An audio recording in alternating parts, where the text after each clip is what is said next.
పూర్తి నేస్తాలైన శ్రీరుద్ర వారి మట్టి గణేశ విగ్రహాలు ఇప్పుడు అన్ని రత్నదీప్ స్టోర్స్ లో లభ్యం. త్వరపడండి.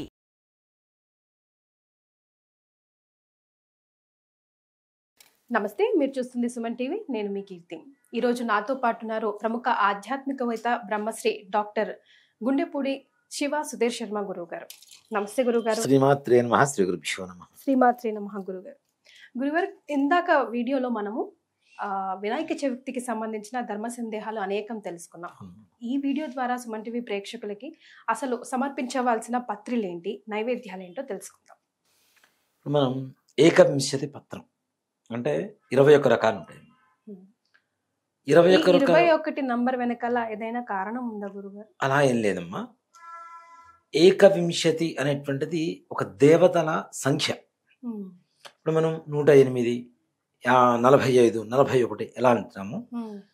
ఏకవింశతి, ఏకాదశం, అష్టోత్తరం. ఇప్పుడు మన నామాలు 108 ఉంటాయి కదా, అట్లానే ప్రతి ఒక్క దాని కూడా ఒక సంఖ్యాశాస్త్రం ప్రకారం అయితే దేవతల ప్రీతికరమైనటువంటి సంఖ్య. అందరికీ దేవతలకి సహస్రనామార్చన ఉంటుంది, అష్టోత్తరం ఉంటుంది, 108 నామాలు ఉంటాయి, 1000 నామాలు ఉంటాయి. అలాగే ప్రతి దేవతకి ఒక మితమైనటువంటి సంఖ్య ఒకటి ఉంటుంది. అలా చూస్తుంటే గణపతికి ఏకవింశతి అనేటువంటి ఒక సంఖ్య అనేది ప్రీతికరమైనటువంటి సంఖ్య. అలానే 21 రకాల పత్రాలు ఏవైతే పెడుతున్నామో, మనం పత్రి పూజ చేస్తున్నామో, వీటిల్లో మాత్రమే ఔషధీ గుణాలు ఉండేటువంటివి ఎక్కువగా ఉంటాయి. అంటే అంటే మనకి లభించేవి సర్వసాధారణంగా మనకు దొరికేవి. ఇప్పుడు అడవిలో పోయి మనం తీసుకురాలి కాబట్టి మన ఇళ్ల ముందు, ఇళ్ల పక్కన ఎక్కడైనా కొంచెం దూరం 10 అడుగులు దూరం వేస్తే వెళ్ళిపోతే దొరికేటువంటి పత్రి ఏదైతే ఉందో అది మాత్రమే. అంటే ఎవరికి అనారోగ్యం దరిచేరకూడదు అనేటువంటిదే ఒక ఇది. కాబట్టి ఈ విధంగా 21 రకాల పత్రి మనం పూజ చేస్తూ ఉంటాం. దీంట్లో రావాకులు ఉన్నాయి, మామిడాకులు ఉన్నాయి, జువ్వి, జమ్మి, గరిక, అట్లానే మాచీపత్రం అంటే మన మాచీపత్రం, తర్వాత మారేడు దళం, ఉత్తరేణి, ఇలాంటివన్నీ కూడాను. ఓ మాట చెప్పాలంటే ఉత్తరేణిని కూడా సంస్కృతంలో అపామార్గపత్రం అంటారు. అంటే అపాయంలో ఉన్నవాడికి మార్గం చూపించేటువంటి ఒక ఔషధి. ఎలాంటి దానికైనా, ఎలాంటి సమస్యకైనా ఔషధంగా పనిచేస్తుంటుంది. అలానే జిల్లేడు, గణపతికి చాలా ప్రీతికరమైనది జిల్లేడు. మనకి అర్కపత్రం అంటారు దాన్ని. గణపతి ఇప్పుడు తెల్ల జిల్లేడు చెట్టు వేరు అని చాలా చోట్ల అమ్ముతూ ఉన్నారు. దాంట్లో నిజమెంత అబద్ధమెంత అనేది మనం తీసి పక్కన పెడితే, ఒక తెల్ల జిల్లేడు చెట్టు ఇంటిలో ఆగ్నేయ మూలలో 12 సంవత్సరాలు కనుక పెరిగితే భూమిలో ఆ వినాయకుడు ఆకారం గణపతికి మూలానికి వచ్చేస్తుంది. చెట్టు వేరుకి గణపతి ఆకారం వచ్చేస్తుంది. అదే ఈశాన్యంలో పెరిగితే ఆంజనేయ స్వామి వారి ఆకారం వస్తుంది, ఆగ్నేయంలో పెరిగితేనేమో విఘ్నేశ్వరుడు ఆకారం వస్తుంది. శ్వేతార్క గణపతి అంటారు. మనకి కొన్ని చోట్ల శ్వేతార్క గణపతి దేవాలయాలు కూడా ఉన్నాయి. అంత ప్రీతికరమైనటువంటి ఇవన్నీ కూడా. ఇప్పుడు చూడండి, మనకు జలుబు చేసినప్పుడు ఏం చేస్తారు, జిల్లేడాకులు కాల్చేసి రసాన్ని ముక్కులో పిండేవాళ్ళు పూర్వకాలంలో. ఇప్పుడు లేదు. ఇప్పుడు అవే మనం చిన్న చిన్న బాటిల్స్ రూపంలో కొనుక్కొని నాజిల్ డ్రాప్స్ అని వేసుకుంటున్నాం. ఈ నాజిల్ డ్రాప్స్ ఏంటి ఒకప్పుడు అంటే, జిల్లేడాకుని కొంచెం నిప్పుల మీద వేడి చేస్తే మెత్తగా అవుతుంది, దాంట్లో గట్టి పిండితే రసం వచ్చేస్తుంది. తుమ్ములు టప్పి టప్పి టప్పి టప్పి తుమ్ములు వచ్చేస్తే ఉన్న లోపల ఉన్న కఫం మొత్తం వెళ్ళిపోతుంది దాని ద్వారా. అంటే ఇన్ని ఔషధి గుణాలు ఉండేటువంటి పత్రి పూజ చేయటం, పూజ చేసిన తర్వాత నీళ్ళల్లో కలపడం, తద్వారా మనకు ఆరోగ్యం లభించడం. ఇది అసలు ఈ వినాయకుడికి పూజ చేసేటువంటి లక్షణానికి ఉండే, ఆ పత్రికి ఉండేటువంటి లక్షణాలు. ఏదేమైనా ఏ దేవుడికి ఏ కాలంలో పూజ చేసినా లాభం మనకే. దేవుడిని ఎంత పూజ చేస్తున్నాం మనం అనుకుంటున్నాం, అది తప్పు. అది తప్పు. దేవుడికి చేస్తున్నాము అంటే మనకి మనం ఏదో మంచి చేసుకుంటున్నామనే. కాకపోతే ఒక నియమం అంటూ ఉంటేనే మనుషులం కదా. భక్తి తీసి పక్కన భయంతో అయినా చేస్తారు కదా కొంతమంది. కాబట్టి ఆ భయంతో అయినా చేసేటువంటి ఇది ఉన్నది. కాబట్టి ఇక్కడ భగవంతుడికి భయం కాదు, కావాల్సింది భక్తి కావాలి. ప్రేమ, భక్తి ఉంటే, విశ్వాసం ఉండాలి. ఆయనకి చేస్తే మనకు మంచి జరుగుతుంది అనుకుంటే. ఇప్పుడు ఒక చిన్న కథ చెప్తానమ్మా. ఒక చిన్న పిల్లవాడు రోజు అగరబత్తీలు చూపిస్తున్నాడు. ఎవరికి? శివుడికి చూపించాడు. నాకు మంచి మార్కులు రావాలి, మంచి మార్కులు రావాలని. మార్కులు రావటం లేదని తీసి పక్కన పెట్టాడు. సరస్వతి అమ్మవారికి పూజ చేస్తున్నాడు. మంచి మార్కులు రావాలి, మంచి మార్కులు రావాలి. ఆవిడ మార్కులు ఇవ్వటల్లా, తీసి పక్కన పెట్టేశాడు. ఇవన్నీ కొన్ని పటాలు మొత్తం తీసి ఏం చేశాడు అంటే ఒక అటక మీద పెట్టేశాడు. కింద లాస్ట్ చివరికి గణపతిని పెట్టి పూజిస్తున్నాడు. గణపతిని పెట్టి పూజ చేస్తూ ఉంటే అగరబత్తులు ఉంటాయి కదా, అగరబత్తులు వెలిగి చేసి అక్కడ పెట్టాడు గణపతి కోసం అని. ఈ పొగ పైకి వెళ్తుంది కదా, అటక మీదకి వెళ్తుంది కదా, పైన పటాలు ఉన్నాయి. వీడికి ఏం ఆలోచన వచ్చింది పిల్లవాడికి, అరే నేను ఇన్ని రోజులు పూజ చేస్తాను ఒక మార్కులు ఇవ్వలేదు, నా అగరబత్తుల వాసన మాత్రం మీరు పిలుస్తారా అని చెప్పేసి ఆ ఫోటోలు తీస్తున్నట్ట. ఇప్పుడు దేవతలు చెప్పారట, అరే ఇంతకాలం మేము ఉన్నామని నువ్వు నమ్మలేదు, మేము ఉండి ఇప్పుడు నీ అగరబత్తి గాలి పిలుస్తున్నావు అని చెప్పి నమ్ముతున్నావు కాబట్టి ఇప్పుడు నీకు మార్కులు వస్తాయిరా. అంటే భగవంతుల మీద విశ్వాసం అనేది ఉండాలి, లేకపోతే అనవసరం కదా. కాబట్టి భక్తితో ఇలా ఈ పత్రి పూజ చేయండి తప్పనిసరిగా. పూర్వకాలంలో ఇంకొక పద్ధతి కూడా ఉండేది, గణపతి పూజ అప్పుడు మగవాళ్ళు కంకణాలు కట్టుకునేవాళ్ళు తప్పనిసరిగా. ఇప్పుడు ఆడవాళ్ళు వరలక్ష్మి వ్రతం చేసినప్పుడు ఎట్లా కంకణాలు కట్టుకుంటారు, అలాగని ఈ పత్రితోనే 21 రకాల పత్రితోనే, 21 పత్రితోనే ఒక్కొక్కటి ఒక్కొక్క ముడిలో పెట్టేసి కట్టుకునేవాళ్ళు. దాని ద్వారా కూడా ఆరోగ్య సూత్రమే అది కూడా. అవి వాసన చూడటం, చేతికున్నంత సేపు తగులుతూ ఉంటుంది. సో దాని వల్ల కూడా ఆరోగ్యమే వస్తుంది. గొప్ప సైన్స్ ని మనం తెలుసుకుంటే సైన్స్ అనేటువంటి మాట చిన్న మాట అవుతుంది మన ధర్మంలో.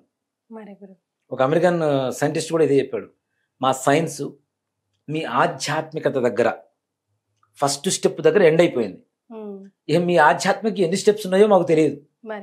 సో ఫస్ట్ స్టెప్ దగ్గర ఎండ్ అయిపోయింది, మా సైన్స్ లేదు, ఇంకా లేదు. అంత మించింగ్ ఏమైనా ముందుకుంది అంటే అది మీ ఆధ్యాత్మికత, మీ ధర్మం తప్పితే వేరే హిందూ ధర్మమా మతమా తీసి పక్కన పెడితే జీవన విధానం. మనిషి బ్రతకడానికి కావాల్సినటువంటి ప్రతి ఒక్కటి అతి తక్కువలో చేరువలో ఉంటూ మనకు మనం చేసుకునేటువంటి ఒక జీవన విధానం. మనం ఆరోగ్యంగా సంతోషంగా నలుగురిని సంతోషంగా ఉంచడం కోసం చేసేటువంటి విధానమే మన హిందూ విధానం అనేది జీవన విధానం అని చెప్తాం. ముఖ్యంగా కరెక్ట్ గురుగారు. మరి ఏమేమి నైవేద్యాలు సమర్పించాలి? ముఖ్యంగా గణపతికి చెరుకు ముక్కలు, ఇక్షుఖండం అంటే చాలా ఇష్టం. ఇప్పుడు మనకు చూడండి ఎనుకు కూడా ఎక్కువగా చెరుకే పెడుతూ ఉంటారు కదా, ఇక్షుఖండం. అలాగే పానకం వడపప్పు తప్పనిసరిగా ఉంటారమ్మా. పానకం ఏవి పెట్టినా పెట్టలేకపోయినా పానకం వడపప్పు పెడితే పంచభక్ష పరమాణాలు భగవంతుడికి నివేదన పెట్టినట్టు. ఇంట్లో ఉంటాయి, ఇంట్లో రెండు ఉంటాయి మనకి, పెసరపప్పు ఉంటుంది, బెల్లం ఉంటుంది. కొద్దిగా నీళ్ళలో వేస్తే పానకం అయిపోతుంది, పెసరపప్పు కొద్దిగా నానబెట్టి నీళ్ళు తీసేస్తే వడపప్పు అయిపోతుంది. ఈ రెండు తప్పనిసరిగా ఉండాలి.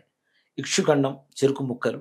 అలాగే స్వామివారికి మోదకం అంటే ప్రీతి కాబట్టి మోదక హస్త అని చెప్పి పిలుస్తుంటాం కాబట్టి ఆయనకి మోదకాలు అంటే ఉండ్రాళ్ళు.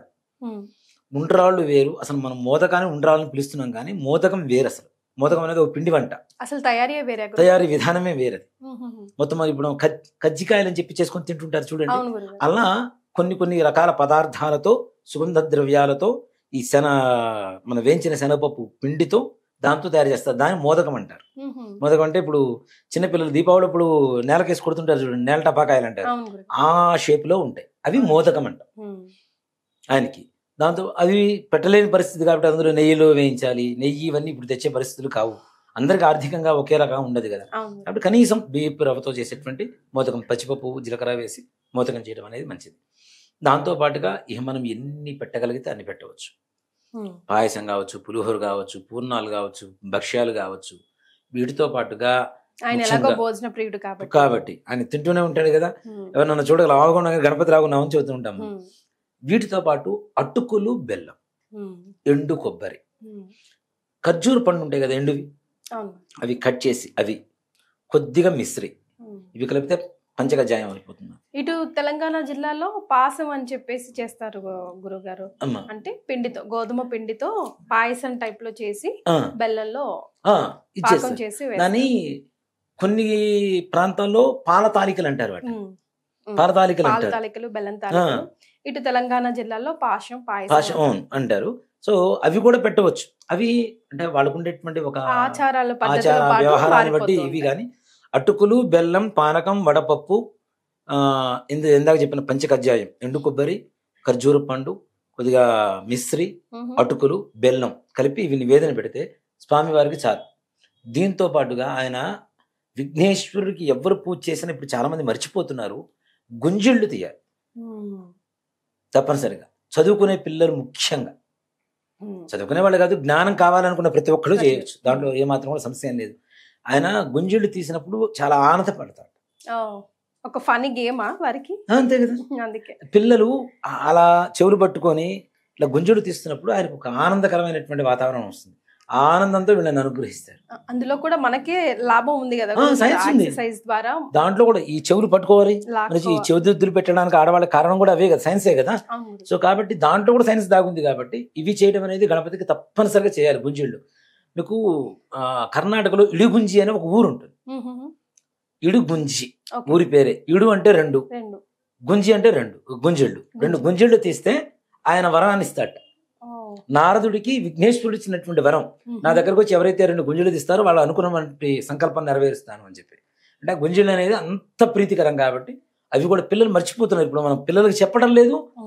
పూర్వకాలంలో పెద్దవాళ్ళు పాటిస్తే కదా గురుగారు, పెద్దవాళ్ళు కూడా చేసేవాళ్ళం పూర్వకాలంలో. మా నాన్నగారు మమ్మల్ని పక్కన కూర్చోబెట్టుకుని వ్రతం చేయిస్తే ఆయన చేసేవారు. ఆయన చూసి మేము నేర్చుకున్నాం. ఇప్పుడు మా పిల్లలకు నేర్పిస్తాం, మా పిల్లలు తీస్తారు. అది మనం నేర్పించలేకపోతున్నాం, భవిష్యత్ తరాలకు ఇవ్వలేకపోతున్నాం. కాబట్టి దయచేసి ఇవి కూడా నేర్పించండి. అంటే భగవంతుడి దగ్గర దాసోహం చెప్పడం సంపూర్ణంగా అన్ని ఇంద్రియాలతో సహా, పంచేంద్రియాలు జ్ఞానేంద్రియాలతో సహా స్వామివారి దగ్గర మోకరిల్లటం, గుంజలు తీయడం అంటే గణపతికి అది చేసిన మంచి అనుగ్రహం కలుగుతుంది. ఇక్కడ లేదు కానీ తమిళనాడులో ఎక్కువ ఉంటుంది. చూడండి, ఎక్కడ గణపతి కనబడ్డా ఇట్లా ముట్టుకాయలు వేసుకుంటారు, ఇట్లా గుంజిళ్ళు 2 గుంజిళ్ళైనా తప్పనిసరిగా టక్క టక్క టక్క తీసేసి దండం పెట్టుకుని వెళ్ళిపోతారు. కానీ గణపతికి మామూలుగా మాత్రం ఎవరు నమస్కారం చేయరు తొందరగా, అంత ప్రీతికరం ఆయనకి. కాబట్టి గుంజిళ్ళు తీయడం కూడా పిల్లలకు నేర్పించండి.